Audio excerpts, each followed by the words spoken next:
বলবে। দেখুন, 5 ওয়াক্ত নামাজ পড়লে চরিত্র গঠন হয়, খোদাকে পাওয়া যায় না। কি বাবু ঠিক বলছি তো?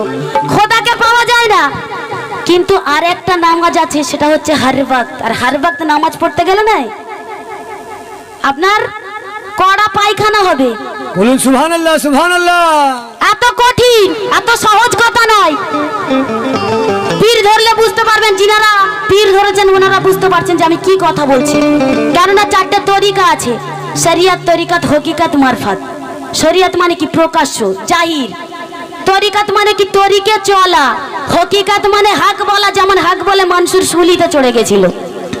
আর মারফত হচ্ছে গোপন, সেটা জানতে হলে পীর ধরতে হবে। কেননা আমার মওলা আলী পাককে ইহুদিরা তীর মেরেছিল, উনি জ্বালাতে অস্থির হয়ে গেছিলেন, কিন্তু তীর কেউ জ্বালাতে পারেনি।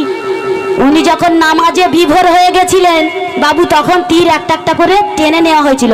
উনি কোন নামাজ পড়েছিলেন যে উনি বুঝতে পারেননি? নিশ্চয় 5 ওয়াক্ত নয়। উত্তর দিতে হবে সাবির ভাই। কেননা 5 ওয়াক্ত নামাজ পড়লে তো উঠবস করতে হবে।